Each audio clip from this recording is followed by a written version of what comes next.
$40,000. That's the price tag of having a baby and surviving their first year in the US. Without health insurance, the bill can easily top $100,000. And this doesn't include unexpected complications. Older folks love calling young people selfish, saying they don't want kids, they're just chasing their careers. Like we just woke up one day and decided, nah, I'll pass on kids. But let's be real, when the economy works against you, it's not selfish, it's self-defense. Here is the kicker. The US is the only developed country on the planet with zero guaranteed paid parental leave. 1 in 4 Americans aged 18 to 29 delays having kids for one reason: money. Not a career, not selfishness, money. And here is the weird part. I'm a guy, luckily I don't have to carry a baby for 9 months or give birth, but many times most of the financial costs would land on my shoulders. And my medical insurance as a man. Guys, you get me. It's not just me. Many of you are in the exact same boat. You get zero paid paternity leave.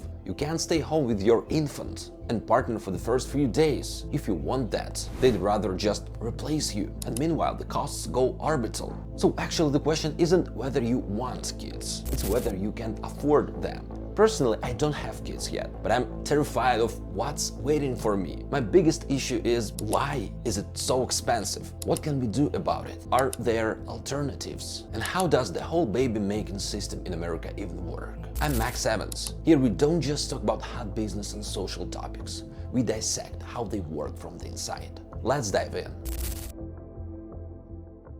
So imagine the test shows 2 lines. You and your partner feel a storm of emotions, joy, fear, euphoria, all at once, until you start calculating. But first, a fun fact. In 2026, the average age for having the first child in the US is 31. And no, not because our generation is selfish, like many think, but because at a younger age, it's really just impossible. You just paid off your student debt, on average $39,000, and boom, you discovered the delivery costs $15,000 to $20,000. And that's if everything goes perfectly. But what if there are an emergency, complications? You'll tell me, dude, I've got insurance, why should I stress? But even with good insurance, you'll still pay $3,000 to $5,000 out of pocket.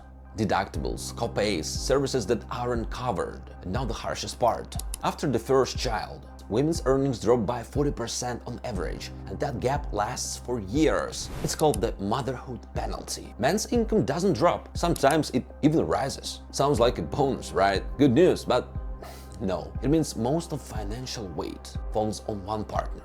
You, right when expenses are maxed out. In the baby's first year, you'll spend at least $20K to $30K. Diapers, formula, clothes, doctors. You thought you'd become a father. Instead, you became a crisis budget manager with a baby on your shoulder. And for all that money, you'd expect at least a safer outcome. But nope, the US spends more on childbirth than any other developed country. But maternal mortality here is 2 to 3 times higher than in Germany or France. You pay the most, but the system doesn't guarantee full safety. And there is something in this story I really didn't expect to find. For example, giants like Google, Apple, Facebook offer women egg freezing.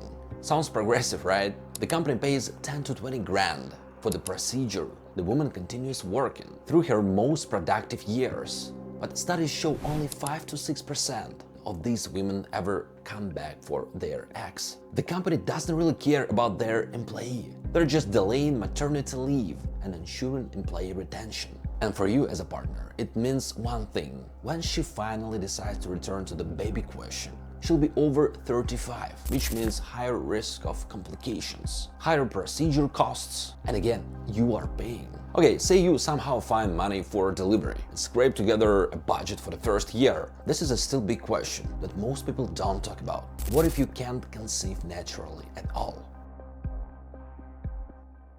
1 in 6 couples in the US faces fertility issues. You can spend months trying to have a baby, but nothing works. Many factors affect this. Stress, environment, age, lifestyle, all of it bombards the reproductive function. And in that moment, you realize, even when you finally have the money and desire, the body might just not cooperate. But I've got 2 pieces of news, good and bad. Which should we start with?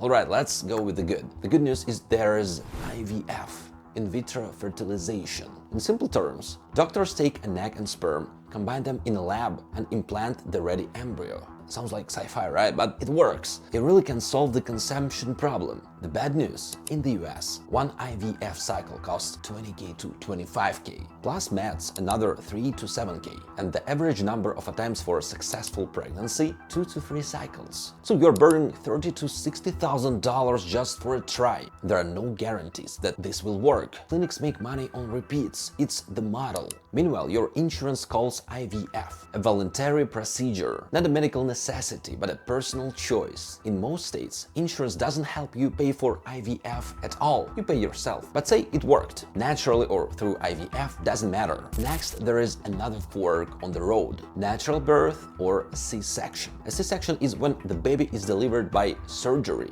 not natural birth. According to official CDC reports, the C-section rate in the US has been stable for years at 32.4%. That's a third of all cases in the US. Meanwhile, in Iceland, Norway, and the Netherlands, the percentage is much lower, just 14 to 17%. And the World Health Organization recommends performing C-sections in at most 10 to 15% of all cases. So why is the US rate so high? Simple, the bill for C-section is often 50%, even 100% higher than for natural birth. The hospital earns more, even though the operation itself takes 30 to 45 minutes, while a natural birth can last from several hours to a full day or more. So basically it's faster and easier for clinics, and for you it means the system secretly nudges you toward the pricier option. And now the main question, the baby's born, what's next? The most expensive parts are behind you? Yeah, that's what you think, but it's just the beginning. Now the fun part, but first one important thing. I make a video every week for this channel, and the growth could be better. The one thing that motivates me is the likes I see on every video. So I'm asking, if you enjoy this video, hit like, leave comments, subscribe. It really keeps me going. My goal is to help you to see the real truth in this fast-changing world. Now let's continue. The baby's born, and yeah, that's awesome. We all want kids to love and teach and watch growing up. You look at this little bundle and think, this is it, the only thing that matters. But then childhood begins, and you realize, honestly, the delivery was just the warm up. Yes, the money is the issue, yet again. Daycare is a second mortgage payment, only without ownership rights. In New York, San Francisco, Boston, daycare costs up to $3,500 every month, every year. There is no federal price control. Each provider charges as much as demand can bear, and demand is huge. Also, another thing, a good daycare won't accept you immediately. You'll have to wait 6 months to 2 years just to get your kid into daycare. Many parents sign up before the baby's even born, because if you miss early registration, you're stuck at home or paying a nanny. Even more money. Now picture this. You are middle class. You work. You earn a bit more than before. Get a raise of a few $1,000s a year. Good news. Time to celebrate? Too soon. Because that extra grand disqualifies you from 15 grand in subsidies. It's called the benefits cliff. The system punishes the middle class harder than the poor and the rich. Too poor, you get help. Too rich, you don't care. But if you're in the middle, so you pay twice. And now you've got 3 debt layers at once. Your student loan is not paid off yet. Daycare eats a third of your salary. And you already realize you need to save for kids' college. Or in 15 years, they'll be in the same hole you are in. But that's not all. Strollers, cribs, gadgets, developmental toys. Then the kid needs their own room. Rent jumps by $500 to $1,500 a month. And pediatric dentistry often isn't covered by insurance. Orthodontist, separate bill. And it's all built on one thing: parents paying. You work more but see your kids less. So we try to substitute time with money. You buy the best because you can't give the most important thing: presents. That's how the first years look. You're actually not a parent. You're a financial manager with chronic budget and sleep deprived. And what does this mean not just for you but for the whole country?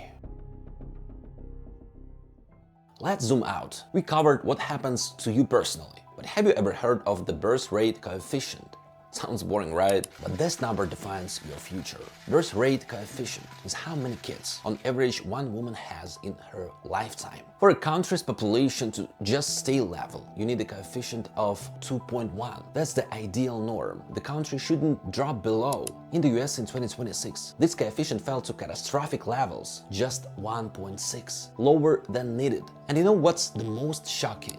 America's birth rate is worse than Indonesia's. They are at 2.2, and Egypt, it's 2.7. A country with one of the highest GDPs on the planet has fewer babies than poorer countries. Fewer kids today means fewer taxpayers in 20 years. The social security system's already cracking. Forecasts predict deficits in the 2030s because there will be fewer workers and more retirees. Your pension doesn't depend on your savings. It depends on other people's kids who aren't being born. Yeah, weird phrase, I know, but it works like this. Your pension is funded by taxes from working people, just like your current taxes fund today's retirees. So fewer kids equals less working class in the future when you are a retiree. In Austin, Chicago, New York, schools are closing, not from poverty, no, from lack of kids. In some districts, the number of students dropped by 20 to 30% in 10 years. Now compare the US with Europe. France holds a coefficient of 1.6 thanks to child benefits and subsidies. Sweden gives 12 to 16 months of paid parental leave, 70 to 80% of salary. Daycares there are state subsidized. And here, nothing. Why doesn't the system change? Because it's better for business. A worker without kids is mobile. They don't take sick days. They're open to relocations. They're available. Plus, it's easier to import a willing adult worker through immigration. Why wait 20 years for a kid to grow up? In the US, kids are a private expense. You had them, you pay. In Europe, kids are treated like a shared project. It's two completely different belief systems. The system works, but not for you. So what can you personally do? Here we are on the main question. Why all this? Why have kids if the system's against you? Let's be honest. Kids are the only thing we really leave behind. Not money, not career, not an apartment, offspring. Your genetics, your values, your constitution. And I want to say straight up, if you want kids, have kids, but approach it consciously, because it's a huge responsibility to your wife, to the child. We must give kids the best childhood we can give. Not perfect, but the best possible. And yes, that means counting money, planning, preparing. Birth rate is an index of trust in the future. When people don't have kids, they are voting against the system. They are saying, we don't believe tomorrow will be better than today. And the system sees it. But our job isn't to give up. Our job is to understand how this path is built. Because when you know the map, when you know all the turns and obstacles, the journey gets easier. This video shouldn't scare you. It should open your eyes, give you the truth, so you don't walk into the dark thinking it's all simple and easy. But go in prepared, knowing what it'll cost, knowing where the traps are, knowing how to avoid them. The decision to have a child or not is always personal, but let it be conscious, not from fear, not from ignorance, but from understanding. Because if you say yes, you're not just creating a new life, you're building a future for your family, for your country, and of course, for yourself. And it's the most important investment you'll ever make. If this video helped you see the full picture, hit like, subscribe to the channel, share with those also facing this choice. Because knowledge isn't fear, knowledge is power. See you in the next video.